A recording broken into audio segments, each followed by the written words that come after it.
और वो जो तुम्हारा राष्ट्रीय प्रवक्ता है ना संबित पात्रा, वो भी बाप मानता है, वो टीवी चैनल पे कह चुका और तुम लोग का पोस्ट भी बाप वाला ही रहता है। इसीलिए बाप कह रहा हूं, तुम लोग स्वयं उसको बाप मानते हो, एक नपुंसक को, जिससे अपनी घरवाली नहीं संभाला गया, रख नहीं सका 4 दिन, उसको अपना बाप मानते हो। किसी चीज की मर्यादा नहीं जानता, किसी का सम्मान करना नहीं जानता, देश को चलाना नहीं जानता, उसको अपना बाप मान रहे हो। 100 साल में भी भारत आगे नहीं बढ़ सकता है। तुम्हारे अब्बा श्री ने ऐसा हाल कर दिया इस देश का। जय माता की मित्रों, मैं धनेश्वर महतो। आज मैं आपको अंधभक्तों के विषय में विशेष जानकारी दूंगा। अंधभक्ति में आदमी इस कदर डूब जाता है कि उसे कुछ नजर नहीं आता। जैसे आपको मैं जानकारी दे दूं,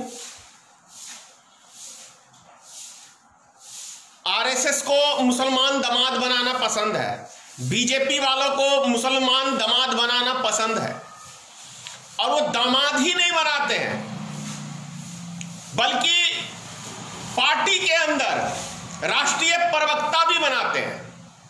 लेकिन ये अंधभक्तों को समझ में नहीं आएगा कि अरे भाई, हम लोग को तो मुसलमान से नफरत करने के लिए ये आरएसएस वाले और ये बीजेपी वाले सिखाते हैं, लेकिन ये तो स्वयं उनको अपना दामाद बना के अपने माथे पे बिठा के रखते हैं।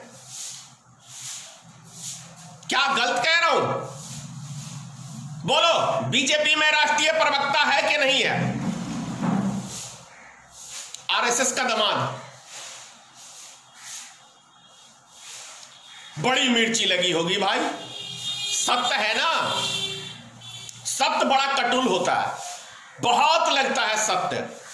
सत्य बर्दाश्त करना सबके बस का रोग नहीं होता। और जिनका जीवन ही अंधभक्ति में बीतता, उनको तो कतई नहीं बर्दाश्त किया, मतलब बर्दाश्त करेगा वो।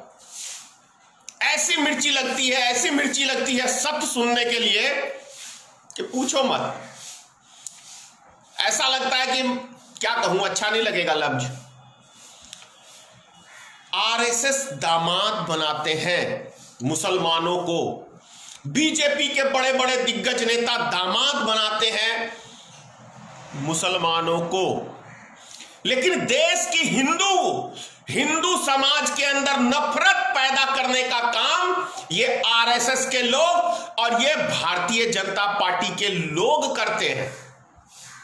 इनके बड़े बड़े नेता कहते हैं तुम जमीन पे हिंदू मुसलमान लड़ते रहो, हमें वोट देते रहो, और हम उनको अपना दामाद बना के स्वागत करते रहेंगे।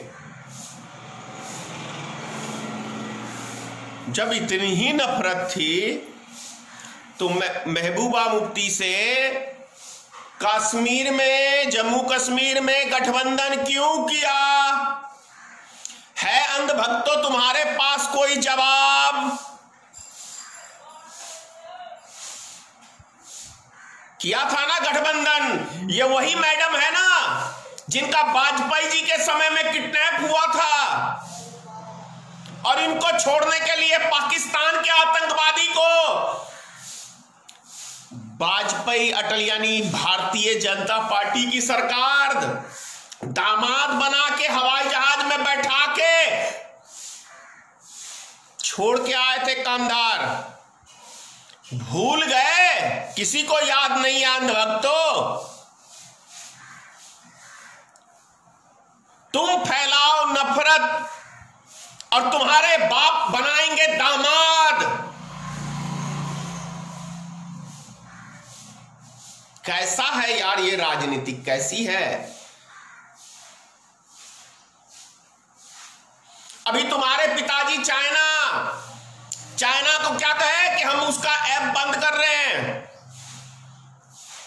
और आईपीएल में हिस्सेदारी दे रहे हैं। समझे गधो? तुम्हारे अब्बा श्री आईपीएल में हिस्सेदारी दे रहे हैं चाइना को प्रचार करने के लिए, और तुमको बोल दिया हमने ऐप जो तुम टिकटॉक बनाते थे ना, टिकटॉक जो बच्चे थोड़ा अपना मनोरंजन कर लेते थे, उस पे प्रतिबंध लगाएंगे। लेकिन जहां आमदनी की बात होगी, चाइना से हम चंदा भी लेंगे इलेक्शन लड़ने के लिए, विधायक खरीदने के लिए चाइना से चंदा लेंगे, हिंदुस्तान में विपक्षी सरकार को गिराने के लिए, और हम तुम्हें लगाएंगे बीमारी हिंदू मुसलमान की। चाइना का क्या कहते हैं वो क्या चीज का बहिष्कार करो? दिए का बहिष्कार करो। अरे मूर्खो, वो 10 पैसे की चीज LED बल्ब का बहिष्कार करो, उस सब से क्या होगा? बहिष्कार करना है तो मोटे सामान का करो, मोबाइल का करो, टीवी का करो, फ्रिज का करो। जितनी मोटी मोटी बड़ी कंपनियों से सौदा होता है उसका बहिष्कार करना चाहिए।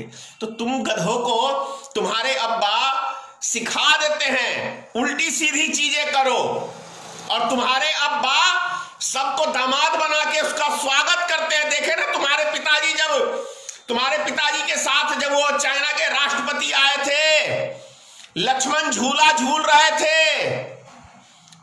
थे ना अब्बा। तो तुम इसीलिए जाहिल, संसार के सबसे बड़े जाहिल अंधभक्त हो। एक अंधभक्त की मैं बता रहा हूं, मेरे ही गांव का है। उसका बाप मुसलमान की शादी में उसका टेबल साफ करता है और बेटा RSS का गुण गाता है। यह है अंधभक्ति। अरे मूर्खो, कब तुम लोग को अकल आएगी? देश की ऐसी तैसी तुम्हारे पिताश्री ने कर दिया है। 15 करोड़ आदमियों को इस 5 महीने में बेरोजगार किया है, लेकिन तुम्हारे कुछ समझ में नहीं आएगा। तुम्हारे पिताश्री ने, पिताश्री इसलिए कह रहा हूं कि तुम खुद ही उसको बाप मानते हो।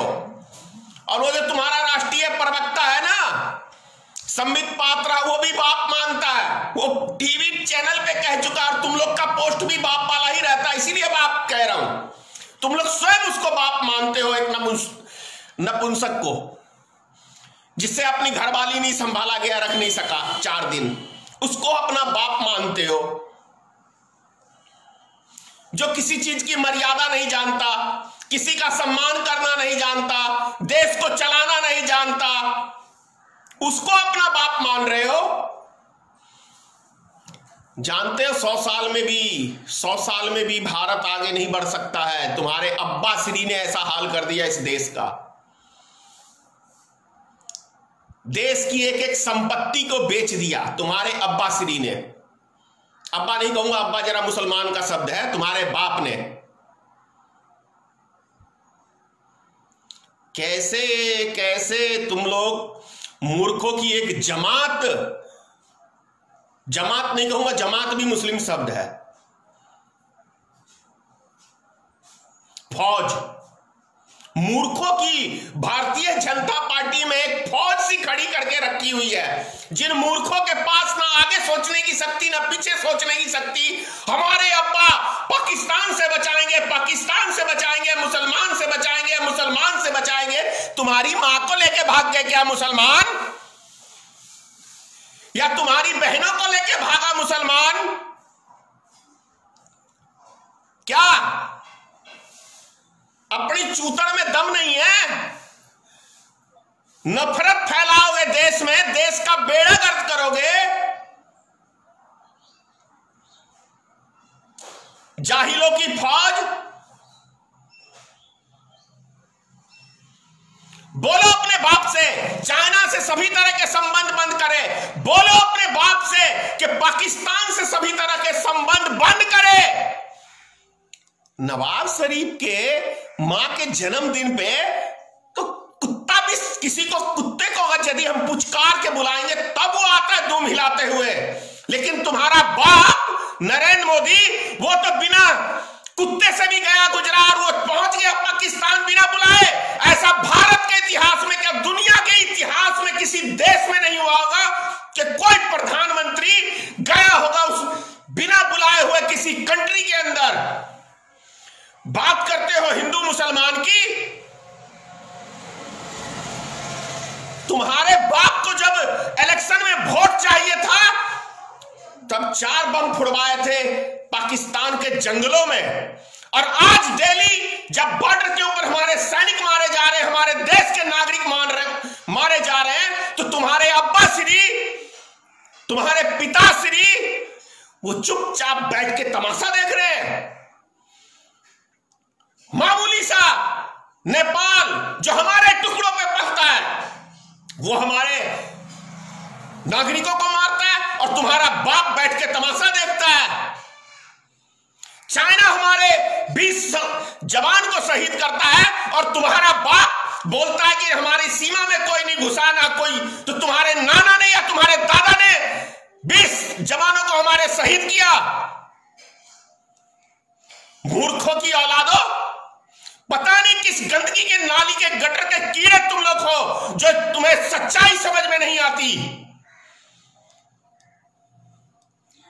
नाली के गटर के कीड़े हो अंधभक्तों तुम लोग, तुम्हें सच्चाई समझ में नहीं आती। और उससे भी बड़ा है इस देश का गोदी मीडिया, चंद रुपयों के लिए अपना ईमान बेचता है, अपनी मां बहन को बेचता है, अपना देश बेचता है चंद रुपयों के लिए।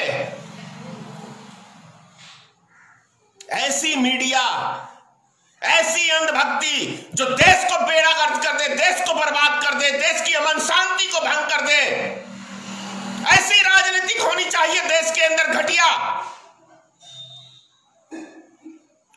और वो तुम्हारा एक और बाप, वो भाभी का प्रचार जो कर रहा था पापड़ का, भाजपा का नेता, कि पापड़ खा लो कोरोना वायरस दूर हो जाएगा, उसको भी कोरोना हो गया। अब वो बोलो भाभी के वो खा ले, क्या कहते हैं, पापड़। कभी बोलेगा गौमूत्र पी लो ये बीमारी सही हो जाएगी, बोलेगा गोबर खा लो। अबे इसीलिए कह रहा हूं गोबर के औलादो, क्या कहूं, कौन ऐसी पता नहीं किस कहां के इस देश के दुश्मन पैदा हो गए हैं, ये हिंदू मुसलमान की बीमारी फैलाने वाले। कितने मुसलमानों को देश से भगाया तेरे बाप ने, एक का भी नाम बताएगा? एक भी नहीं जा सकता। तेरे पिताजी क्या, वो तेरा बाप जो नरेंद्र मोदी 100 बारी जन्म लेगा ना तो भी एक मुसलमान को हिंदुस्तान से नहीं भगा सकता, ये मैं गारंटी से कह रहा हूं। जय हिंद, जय भारतीय मित्र पार्टी।